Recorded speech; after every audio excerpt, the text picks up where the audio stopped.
parfois, est-ce que vous vous heurtez aux managers ou aux dirigeants qui vous sollicitent pour des problèmes qui sont... Enfin, il pense qu'il y a des problèmes dans son entreprise, mais finalement, il ne les voit pas ou il ne veut pas les voir. Est-ce que ça vous arrive? Alors oui, heurter, je dirais pas ce mot-là parce que c'est quelque part c'est naturel, c'est-à-dire que les dirigeants quand ils ont aussi la tête dans le guidon et surtout au sein des PME, c'est des dirigeants de petites sociétés qui font entre 10, 30, quelquefois 40, 50 personnes maximum, donc ils sont eux-mêmes dans l'opérationnel, ils ont la double, triple, quadruple, quintuple casquette et ils courent partout. Donc en fait ils font appel à moi parce qu'ils ont des problématiques pour appliquer leur stratégie qu'ils ont définie, ou en tout cas, même si elle est, Leur vision? voilà, leur vision, même si elle est définie, elle est souvent pas formalisée, et ils ont du mal à l'appliquer, et souvent ils pointent du doigt des personnes qui sont dans la société, donc il y a une prise de conscience, oui, quand je viens, bien souvent, les causes, elles sont systémiques, elles sont rarement dues à une seule cause, qu'elle soit humaine ou qu'elle soit matérielle.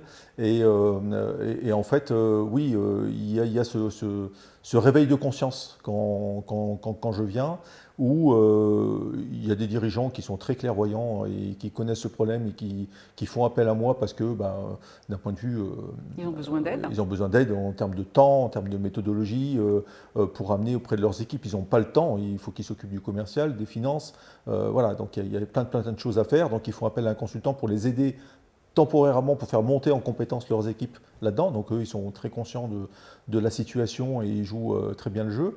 Et puis il y en a d'autres qui jouent aussi le jeu, mais qui n'ont pas conscience un petit peu, qui sont la cause quelque part de certaines problématiques de l'entreprise. Voilà, parce que tout vient d'un axe... C'est-à-dire qu'ils insufflent une direction, mais finalement, ils sont eux-mêmes responsables du fait que ça ne marche pas parce qu'ils n'activent pas les bons leviers? Eh bien oui, c'est ce que j'appelle le pompier pyromane. C'est-à-dire qu'ils sont à un moment donné pompiers, comme leurs effectifs, à éteindre les feux qu'il y a dans l'organisation de la société.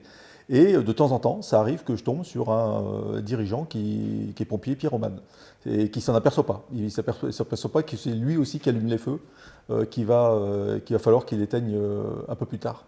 Donc avant de changer ses équipes, c'est d'abord à lui de changer. C'est ça. Il y a un changement de perspective. C'est-à-dire qu'il y a la vision du problème, elle est bonne. La stratégie, elle est rarement mauvaise. Les patrons de société que je rencontre, ils ont une vision de leur société. Que je critique pas d'ailleurs, parce qu'il n'y a pas à critiquer la vision du dirigeant. Par contre, dans l'application et comment je vais mettre en œuvre cette vision sur le terrain, la stratégie que je vais mener sur le terrain, la stratégie opérationnelle, et ça quelquefois, il n'y a pas cette prise de conscience et je mets le doigt dessus lors de mes audits et lors de mon approche. Voilà, donc c'est toujours comment dire, quelquefois c'est délicat, souvent, mais j'ai toujours un dialogue franc. Alors comment vous passez justement de cette... Justement, vous m'expliquez en aparté que vous souhaitez mettre en place une application qui permet de faire remonter les informations de la base, depuis l'outil de production, jusqu'aux dirigeants, aux managers. Comment vous souhaitez mettre en place cette application? Alors oui, c'est une application, mais c'est une application en fait où je souhaite auditer de cette manière-là, de telle manière à que juste suite à l'audit, qu'il y ait un plan d'action qui puisse être initié par l'entreprise sans forcément qu'il y ait besoin du consultant. C'est un retour à chaud de l'audit et où en fait c'est un livrable. C'est-à-dire qu'en fait, quand on fait un audit, bien souvent, on attend un petit peu un plan d'action. Quand on fait un audit qualité, on attend un plan d'action.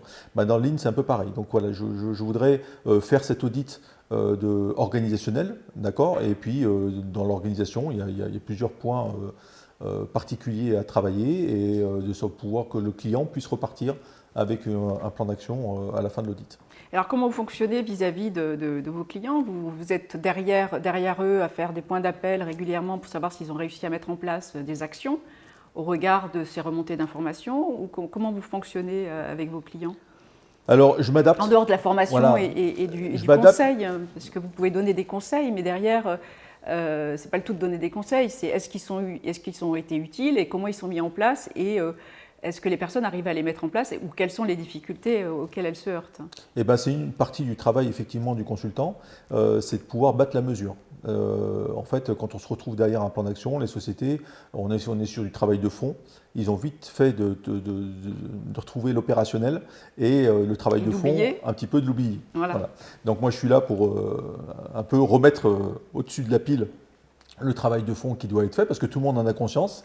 Hein, tout le monde a conscience que l'histoire de la société s'écrira demain, elle était ce qu'elle était avant, elle a très bien fonctionné. C'est ce que je rappelle aussi à tout le monde, hein, c'est que voilà, malgré tout, les sociétés fonctionnent. Les sociétés fonctionnent, donc il n'y a pas, on est juste sur du réglage et essayer d'améliorer un petit peu le travail et puis la performance bien sûr de la société, parce que quand on arrive dans l'industrie, il y a une attente de performance à avoir et que la performance, ça passe par l'humain.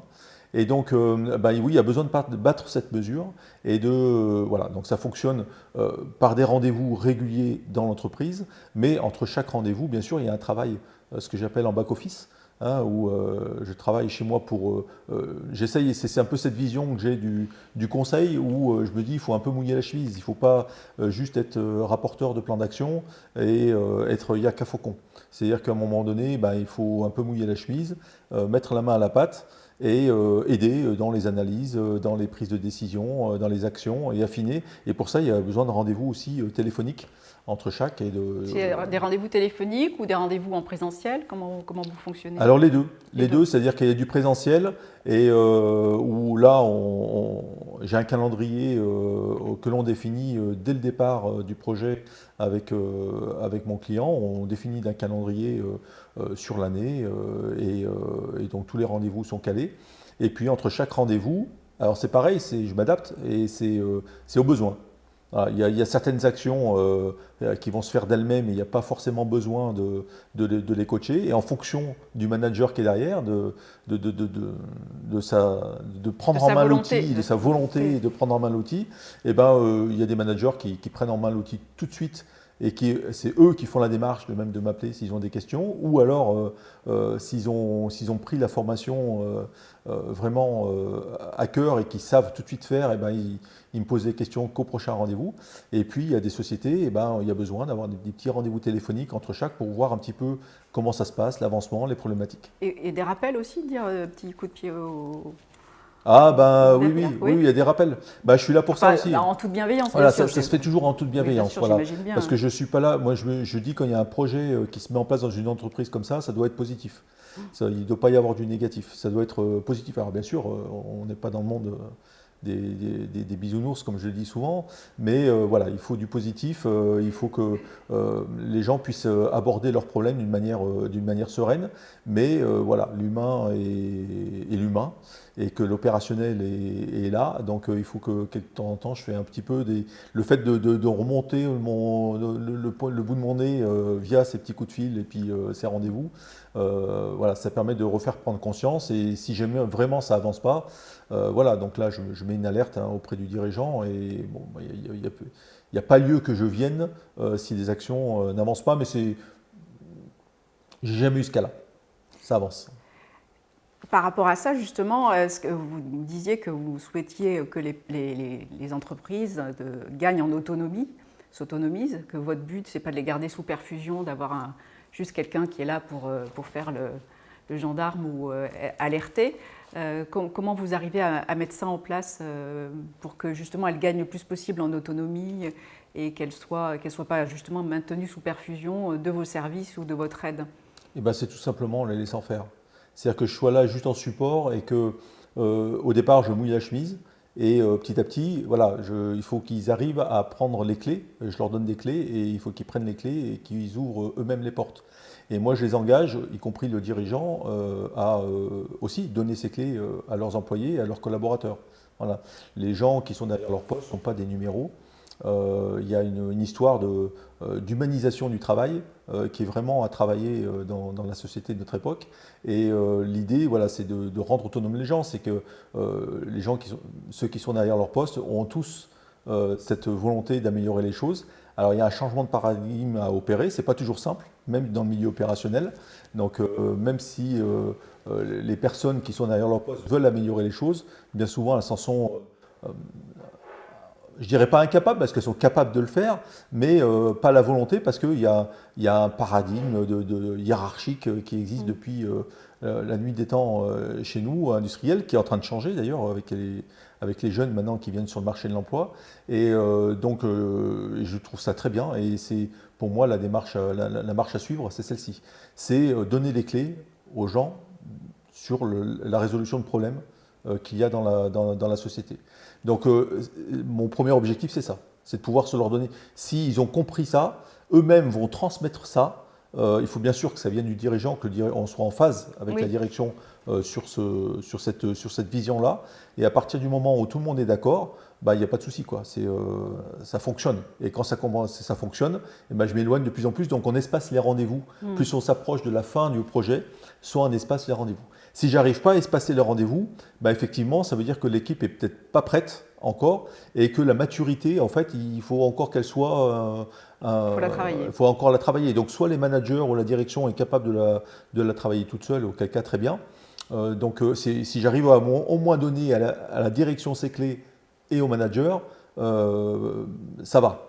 Et eux-mêmes vont pouvoir continuer le projet sans avoir besoin.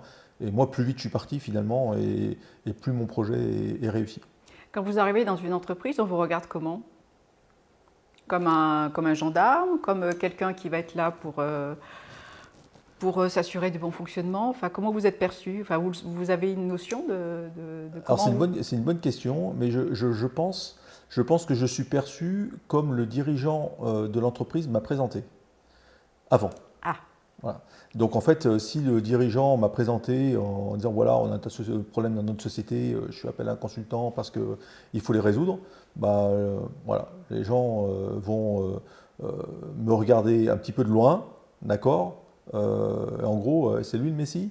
Voilà. Donc voilà, donc l'approche, et puis il y a des dirigeants, bah non, ils vont plutôt impliquer leur société, donc du coup l'accueil déjà sera un peu plus chaleureux, et il y a des dirigeants qui sont aussi un peu perdus, et puis ils se disent bah oui, mais ok, il vient, mais ça va faire quoi?